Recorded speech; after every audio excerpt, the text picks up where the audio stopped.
Quezon was very careful about his public image. Not so many of the so-called wrongdoings of Quezon were brought out during his time.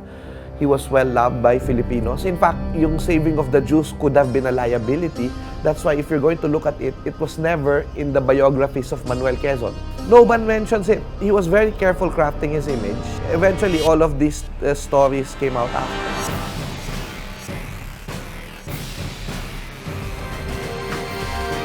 He was really, a traditional politician. He was charming with women and all of that.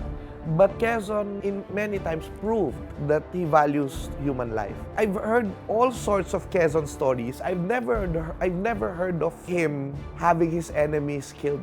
And then, of course, I remember the time when there was a demonstration in Manila, a very big one. And this was after the Nazis persecuted the Jews in what is now known as the Kristallnacht. This is when they raided the Jewish houses and they destroyed the synagogues, they burned the synagogues and destroyed their businesses in Germany. And the Filipinos were like protesting. What should be done? And Quezon had a very good ear on issues. So he said, I wanted to take these Jews.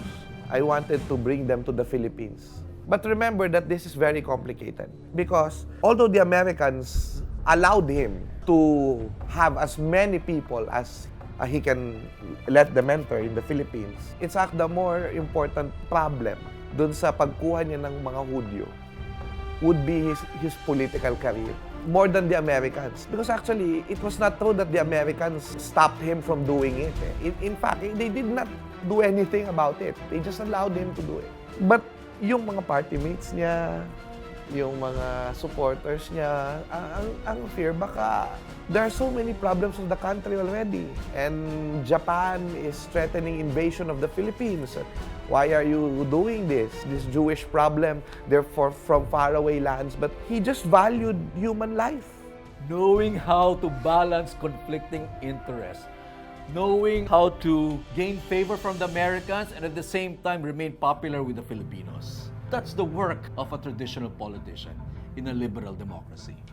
So in that sense, it's not bad. How did he do that? Actually, the Americans had no choice. The first politicians that they tried to cultivate or take care of were politicians who favored statehood. The first politicians, Filipino politicians that they encouraged, that they supported, were not for independence. But they had no choice, but they had to go to the people to be elected. And the people wanted politicians who wanted independence. The Americans had no choice really but to work with nationalist, pro-independence politicians like Quezon and Osmeña. But Quezon naman had to balance between trying to work with Americans for early independence at the same time trying to win in elections. He was a master traditional politician. He knew how to balance conflicting interests. And I think that's a positive thing.